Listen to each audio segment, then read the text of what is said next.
As a lifelong Catholic, it shakes everything that you believe in. Accusers speak out as the Catholic Church in Texas reveals what they call credible allegations against priests. We have a responsibility, an obligation to reach out and help bring about healing. As the church encourages victims to come forward, some accusers say that's not enough.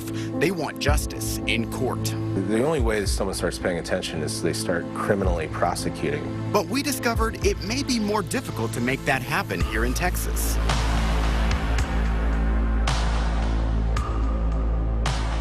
Hello, and thank you for joining us for a special edition of State of Texas. I'm Josh Hinkle. Roman Catholic dioceses across Texas released lists of priests credibly accused of sexually abusing a minor. The names span nearly 70 years and join a growing number of allegations against clergy across Texas and the United States. The lists name more than 280 Catholic clergy members. That includes the 17 from the Fort Worth list made public over the past decade. The lists name clergy whose allegations have been investigated and reviewed by a board, but it does not mean they have been charged or convicted of sexual abuse. Church leaders tell us they hope the list will encourage more victims to come forward. Investigator Aaron Cargile joins us now. You spoke with Austin Bishop Joe Vasquez just minutes after the list was released. I did, Josh, and he would not go into specifics about those on the list or details about what they're calling credible accusations. Of the 22 men on the Austin Diocese list, 12 of them are no longer living. One is still active in the diocese in Jamaica. The bishop also told me the diocese has no plans to get law enforcement involved beyond what they've already reported. Why not invite law enforcement in? We could do that. We could have done that as well. But I think this is one step that's still in the step of the right direction. So I don't think at this point any cases that we saw that needed to be referred to the law enforcement, we referred them to the law enforcement. If they come knocking on your door, will you hand over the files that you have? If they ask for that, this is what they're going to do. You know, those are particular issues. I don't know the situation, so it's all hypothetical until it becomes real. In Texas, it is the law that doesn't matter who you are, you have a duty by law to report knowledge of sexual abuse of a child. Mm-hmm. That's correct. How does the church skirt that law, so to speak? We would say to those people, you must go to the authorities and report this. So we never prevent anyone from going to the authorities and reporting these cases. That's the first thing that I would say to them is, please do that. Please go and say to the authorities, I have been abused by a clergy. Do you think it is restoring faith in the church? I pray that it does. You know, that's my prayer. I hope it does. The church is hurting right now. My people are hurting. They're telling me they're hurting. They're suffering. And that pain is very evident. And so me as a clergyman, me as a shepherd, the bishop of this diocese, I have to be responsible to trying to take care of that. The bishop said they did try to reach out to accusers and give them a heads up that the list was coming out. I also asked him, what about adults who say they've been abused by clergy? He didn't want to talk about it on Thursday. He said that day the focus was about children who've been abused. All right, thank you, Aaron. It is important to note what this announcement is and what it is not. It does not change how the church handles allegations of abuse. A spokesman for the Austin Diocese said they are keeping the same rules and procedures they've had since 2002 when the U.S. Conference of Bishops ordered all dioceses to come up with a way to address and prevent abuse. That includes an 18-point explanation of things the church considers inappropriate, guidance on interacting with and supervising children. There have been some revisions since then, but essentially the ethics and integrity in ministry rules require anybody joining the diocese in any kind of official role to go through a background check and a workshop that teaches them skills to prevent abuse and how to spot it. And they do that every 3 years. It also lays out rules for reporting abuse allegations. Any accusations of a child being abused must be reported to authorities. That's a state law. But the diocese requires them to file a notice of concern with the diocese. It becomes a little more muddled when you talk about an adult who was abused as a child. Church officials are told to encourage that person to notify police and file a notice of concern themselves. This week's developments come as Pope Francis is preparing to hold a summit for bishops on clergy sex abuse next month in the Vatican. He said part of the event will be instructing church leaders how to investigate abuse cases and develop general protocols regarding victims. In a letter to U.S. bishops earlier this month, the Pope criticized what he called a lack of unity in the face of a sexual abuse crisis, saying internal bickering had damaged the credibility of the American church. The Texas list comes as victims across the nation are speaking up, urging the Catholic Church to reform its policies and report the accused to law enforcement. Investigator Brittany Glass tracked down a Texas man who grew up in New England and now hopes his story encourages others to come forward. We're concealing this man's identity because he's accused a priest of sexually abusing him when he was a child. Today, his own children still don't know what he says happened to him in the late 70s. Boston, Massachusetts, a city of skyscrapers, a town rich with American history, and a place where Catholic influence and tradition run deep. A Catholic priest was above a cop. Like, you could go to a Catholic priest about anything. This Austin man grew up in a devout Catholic family in the suburbs. He went to a small Catholic school that saw its fair share of predator priests. Two priests who made national headlines at the center of the church's child sex abuse scandal. Father Gagan is like the poster boy for pedophile priests in America.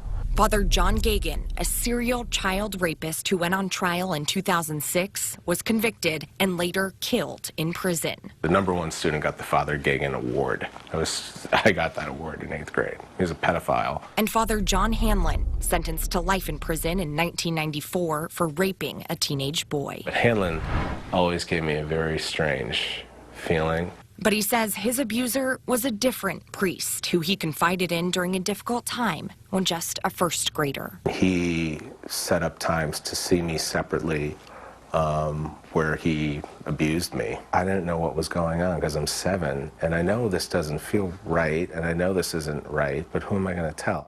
He says it went on for about a year. And it happened 3 times before a janitor broke this up, and like soon after that, that janitor left and that priest was gone. He never told anyone about the abuse or the manipulation. This is a special relationship.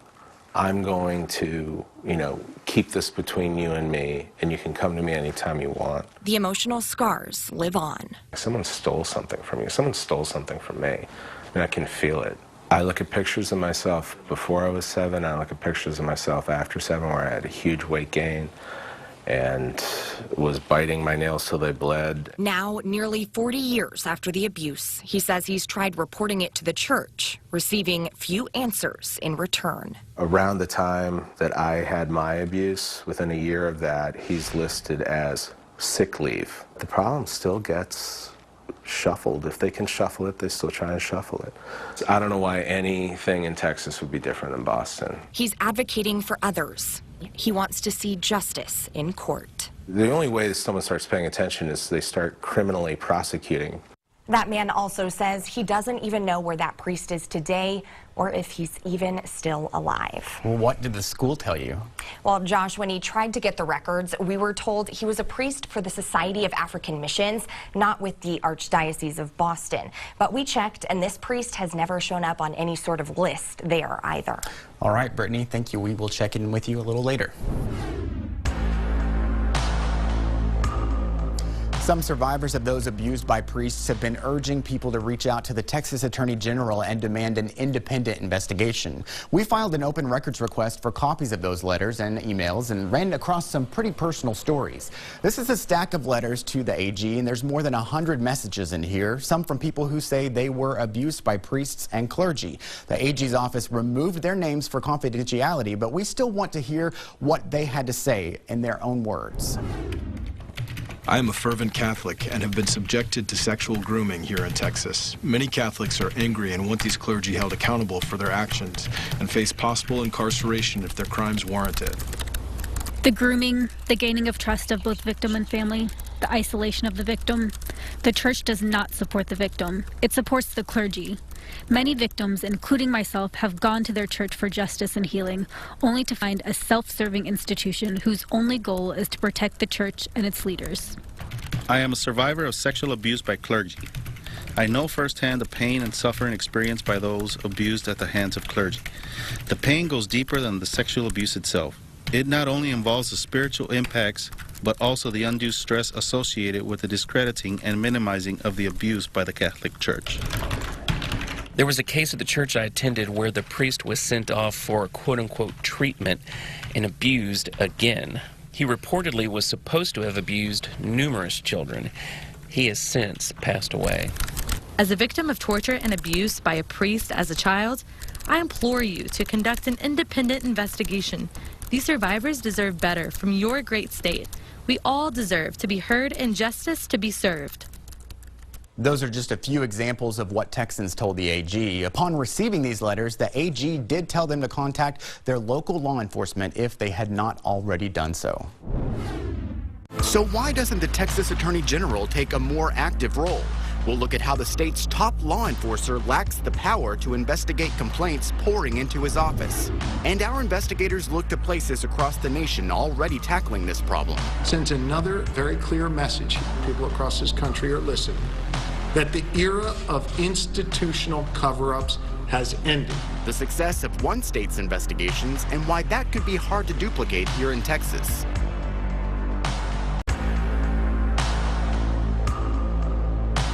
In recent months, prosecutors across the country have ripped open the doors of the Catholic Church. Investigator Jody Barr discovered some of those state investigations revealed evidence that even the Vatican knew about this abuse. Yes, Josh, but they failed to do anything about it. Now, Pennsylvania's Attorney General charged 2 priests after a 2-year criminal investigation into that state's dioceses. That investigation ended last July. The question now, could this happen in Texas?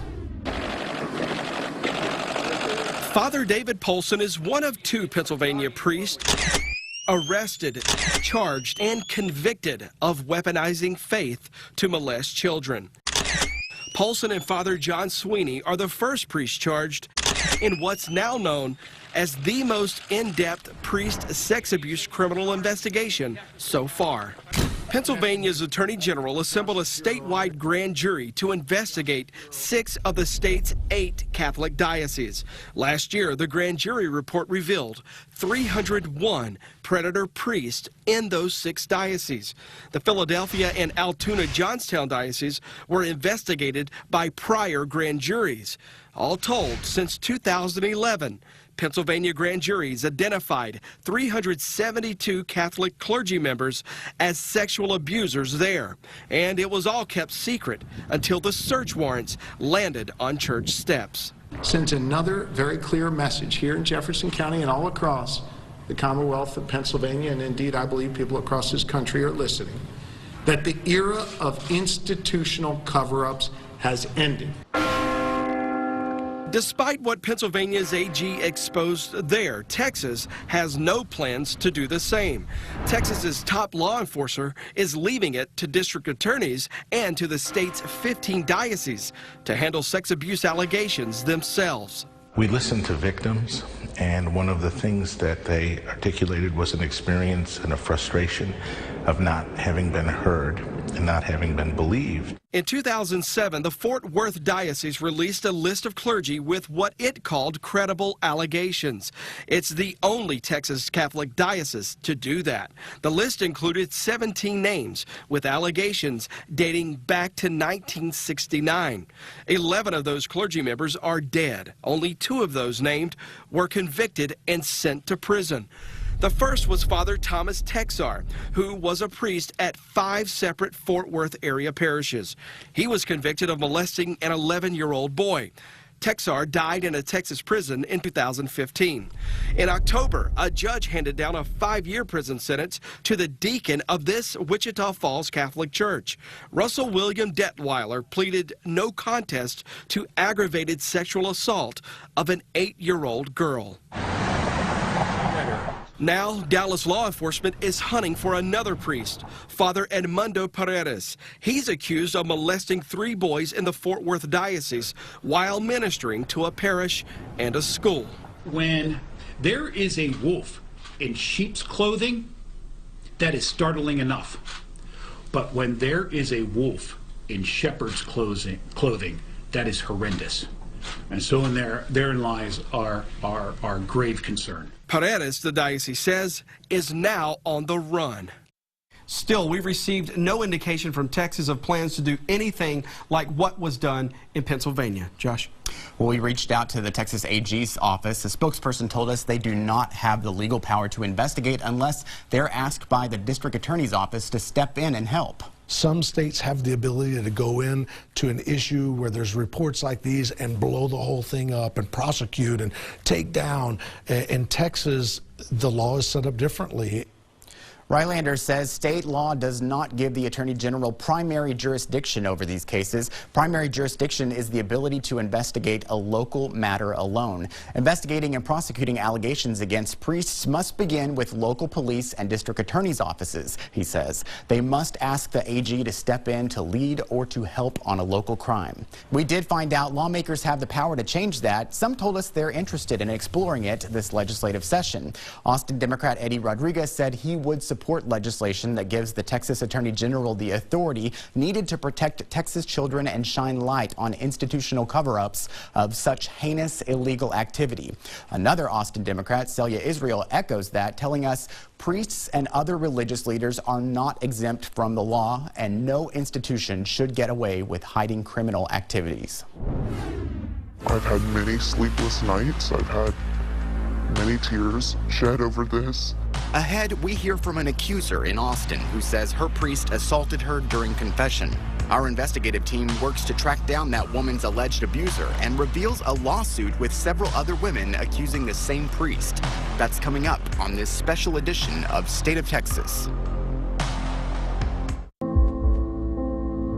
It is never okay for someone to touch you inappropriately.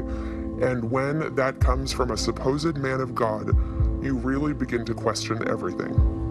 Several women have come together to file a civil lawsuit against a former Austin priest, Father Isidore Notagizamana, or Father Izzy.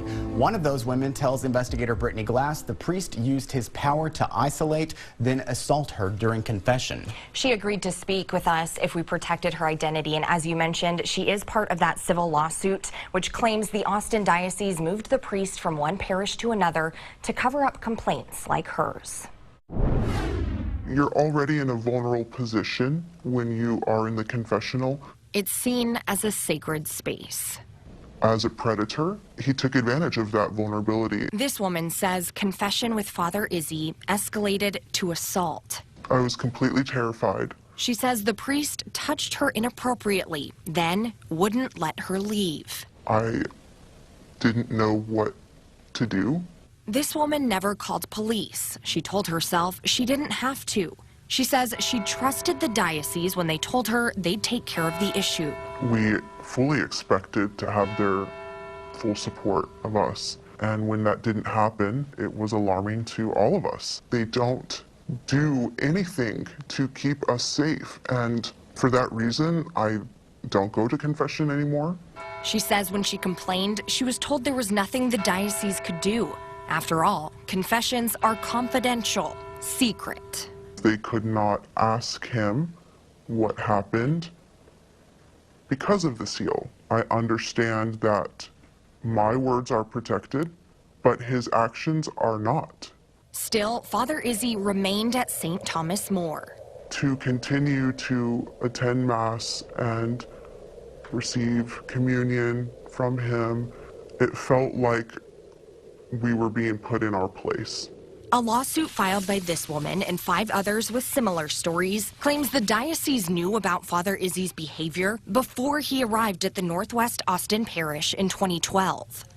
The suit alleges the diocese received similar complaints about Izzy while he served in at least 4 other previous parishes in the area. All of the suffering that we have endured could have been prevented if the diocese had taken care of this. After St. Thomas More, Father Izzy was moved again to Brenham, Texas, where he served as an associate pastor. There should be zero tolerance for this behavior, period. Now the women behind the lawsuit are demanding protection from priest abuse for everyone. I don't understand why they will not make the necessary changes to their policies to include every person. And that's what this lawsuit is about. We want them to change their policy. We don't want to change our faith. The lawsuit says Father Izzy's time in Brenham only lasted about a month. As more accusers at St. Thomas More continued to come forward, the diocese tells us he was ultimately removed from active ministry, meaning he is still a priest, but he is not allowed to do anything in public as a priest. And it's important to remember that Father Izzy has not been convicted on any criminal charges related to this civil lawsuit. That's right, and none of the accusers have gone to police either at this point. And now that the diocese list of accused clergy is out, many hope it prompts people to come forward to law enforcement with any abuse allegations. To catch up on our complete coverage, go to our special page called The Accused to see the list of names for yourself and use our interactive map to find the places where these priests worked. Just look for the Accused feature in the Texas Politics section of your station's website. Thank you again for joining us for State of Texas. I'm Josh Hinkle. We'll be back next week to bring you an in-depth look at Texas politics.